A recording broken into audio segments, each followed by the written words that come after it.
Olá.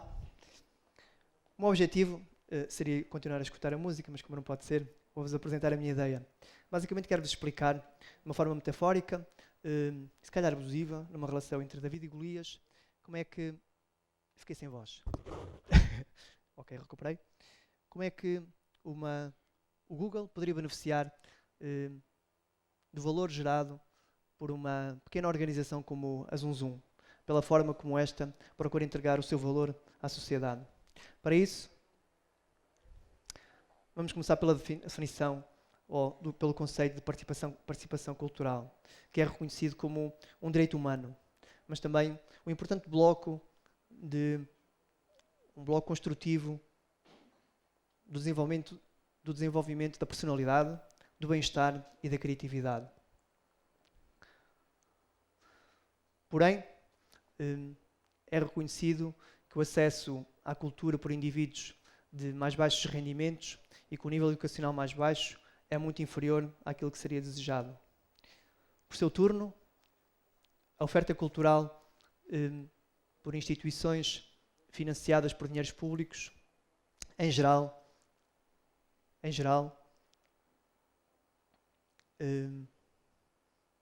beneficiam somente uma pequena parte da população a que lhe está adstrita.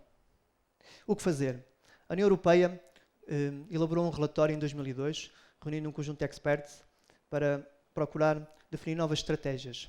Estas estratégias propõem tornar este balanço mais equitativo e fortalecer o papel da cultura como agente de transformação social. Na Zum, nós concordamos com todas estas estratégias propostas, mas acrescentamos duas outras valências, duas dimensões. São elas saúde pública e transferência de competências artísticas para a sociedade. Como é que poderemos fazer isto? Comecemos pela primeira. Perdão. Permita-me introduzir Dana Zohar, uma física americana residente em Oxford, na Inglaterra, que no seu livro O Ser Quântico concebe que a consciência se consubstancia na física quântica. Quer isto dizer que podemos descrever a consciência como uma sobreposição de identidades e pela criação e armazenamento de informação de cada indivíduo. Ou seja, a consciência é mais do que simples funções neuronais. Isto contraria o argumento de António Damasio, que diz que o eu, a consciência, se baseia ou se desenvolve pelo cérebro. Ou seja, seríamos nós, enquanto consciência, simples resultado de funções neuronais, ou seja, de impulsos nervosos. Eu concordo com Dana Zohar, concordo com o holismo de Platão e concordo com o subconsciente explicado pelo psicólogo Gustav Jung. Neste sentido,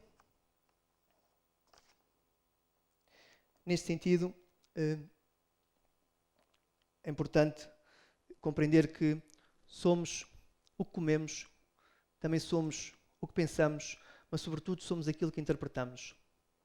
Quer isto dizer que quando interpretamos informação estamos a fazer a construção do significado. A construção do significado faz por informação implícita daquilo que é o nosso pensamento consciente e explícita e por informação implícita daquilo que é o nosso pensamento subconsciente. É do jogo entre estas duas funções cognitivas que nós concebemos e interpretamos a realidade que nos rodeia. Poderíamos dizer isto a partir da metáfora da visão sextante. Um objeto assim nos parece mediante a luz que nós lançamos sobre esse mesmo objeto. Se mudamos de posição sobre esse objeto, a sombra formada por esse objeto transforma-se e o objeto parece-nos diferente.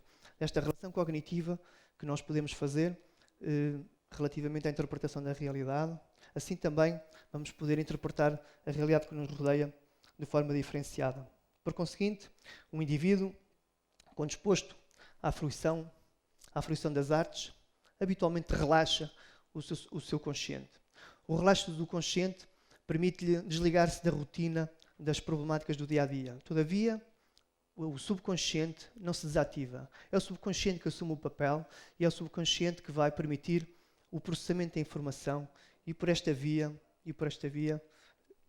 continuar de forma mais diferenciada e criativa a resolver esses mesmos problemas. O que é que acontece? É que o indivíduo, quando está exposto à fruição artística, o objeto artístico centra-lhe pelo estímulo, a atenção do consciente, enquanto que favorece criativamente o processamento do subconsciente, induzindo à criatividade, fazendo com que o indivíduo consiga encontrar novas soluções que de outra forma poderia não conseguir encontrar. O subconsciente resolve e o consciente, estimulado por esta via, entretém-se ou consome uma informação que habitualmente não lhe centra a atenção. A interpretação da realidade para o indivíduo altera-se e gera-lhe bem-estar. Tal como o bem-estar físico e mental fazem parte do portfólio elencado por políticas de saúde pública, pensamos que também a criação de condições para que indivíduos possam interpretar a forma da realidade que os rodeia melhor e também de forma mais rica, deveriam elencar o portfólio de políticas de saúde pública. Nesse sentido, a cultura não é uma despesa. É um investimento de saúde pública. E os agentes de cultura deveriam ter a possibilidade de concretizarem o seu trabalho sem que tivessem que pedinchar para poderem existir. Nós, público, audiência, deveríamos compreender que ir ao teatro, assistir a um concerto de música ou mergulhar no museu nos faz bem.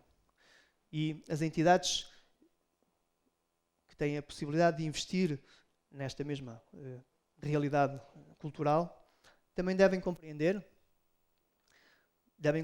sejam elas câmaras, seja ela governo ou mecenas, que o apoio à criação de criações de contexto para esta saúde pública beneficia a própria cultura e beneficia esta mesma saúde pública. Também deveriam querer que os produtos artísticos criados fossem dirigidos a públicos-alvo cujas necessidades e interesses tivessem devidamente identificados. Aliás, esta é ainda uma das recomendações do relatório da União Europeia de 2012, em que refere que o investimento na criação artística não deveria ser, ou melhor, o investimento não deveria ser dirigido essencialmente à criação artística, mas sim ao desenvolvimento de audiências e à satisfação da sua procura. A cultura não é uma despesa. Também não é só entretenimento, é, pois, saúde pública. Mas bastará às artes e aos seus agentes fruírem de um palco e desta forma servirem a sociedade com este tipo de entrega? Nós não pensamos que não. Pensamos que podemos fazer mais e que há outras oportunidades para servir a sociedade. E para o fazer, permitam-me apresentar mais um autor americano, também jornalista, Daniel Pink, que escreveu o livro A Nova Inteligência. Neste livro ele caracteriza 6 dimensões. Estas dimensões são descritas como próprias do hemisfério direito do cérebro. Quer isto dizer que por estas dimensões nós poderemos, ou ele procura explicar como é que por estas dimensões a sociedade está a evoluir. Que dimensões são essas? Designemos 3. Designemos a sinfonia. A sinfonia é a capacidade de um indivíduo misturar diversos assuntos e pela forma como o faz, cruzando fronteiras, consegue alcançar novas formas de argumentar a sua ideia. Mas argumentar factos não basta. É necessário também gerar empatia com a audiência. Isto é capacidade narrativa, a capacidade de gerar histórias. É outra dimensão que ele refere. É importante também o sentido de design, o sentido estético. É uma das características que também está a definir a inteligência do indivíduo. Quer isto dizer que vocês, quando vão comprar um piaçá para a casa de banho, não vos basta que seja funcional. É importante que seja bonito. Estas são só 3 das 6 dimensões que ele caracteriza. E estas dimensões podem ser aprendidas, o que é relevante. Por conseguinte, há que notar que estas valências caracterizam as competências artísticas. Ou seja, nós, pessoas de artes, por acaso não eu, podemos pegar nessas mesmas competências e transferi-las para a sociedade. Na Zoom Zoom, compreendemos que faz sentido essa transferência. Por conseguinte, propomos 3 vias para o concretizar. Estamos a trabalhar na primeira, projetos de comunidade, mas também a formação de empreendedorismo e a transferência de competências para a promoção da criatividade em empresas são veículos importantes para chegar a um vasto público, a uma vasta audiência, relativamente à forma como podemos apoiar a sociedade. Por conseguinte, no projeto de comunidade, o que fazemos é envolver a audiência durante um período longo, e o que fazem esses participantes é percorrerem todas as dimensões que caracterizam o processo criativo e absorverem toda a forma de concretizarem a sua performance, assumirem novas responsabilidades e levarem essas mesmas competências adquiridas a palco, tal como estamos aqui a fazer, que é bem duro. No projeto de formação para empreendedores, pensamos naquilo que é um empreendedor. O empreendedor é um indivíduo que tem baixo atrito à adversidade e à diversidade, comunica bem e é um resolvedor de problemas. Se pensarem naquilo que é um artista, naquilo que é a sua atividade, naquilo que é estar em palco ou executar uma performance, vocês veem que essas mesmas competências estão na base da sua atividade. Por conseguinte, permeabilizar estas mesmas competências para a sociedade é-lhes fácil. É fácil também chegar a uma empresa e conseguir comprometer os colaboradores com formação, experienciando-a, não é formação de sala, estática, fazendo experienciar o que é o processo criativo. Passar-lhes essas mesmas competências. As empresas são sempre carentes de mais processo criativo. Têm sempre necessidade sobre como comunicar melhor e comunicar para uma audiência. É importante também compreender o sentido de grupo. Todas estas são características de base de quem trabalha em performance. Por isso, compreendemos que perpassar estas mesmas competências para a sociedade é relevante e é possível para quem trabalha nas artes. O artista é, pois, um agente fundamental para a transformação social. Com a transferência de competências, ele ganha no seu portfólio um novo produto, resolve um problema. E a sociedade também ganha, pois ganha novas valências que lhe são relevantes para gerar maior equidade.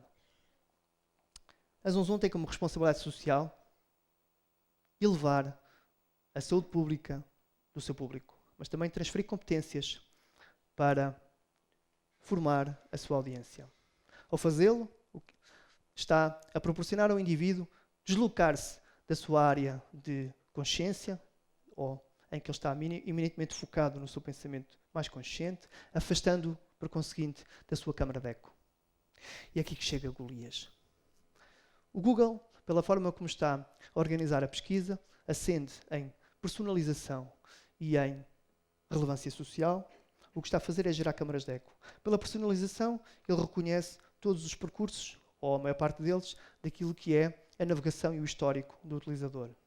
Pela relevância social, ele não entrega a informação porque é importante para o indivíduo, mas sim porque essa informação já foi relevante para outros. É esta ponderação que fecha os indivíduos dentro desta câmara social.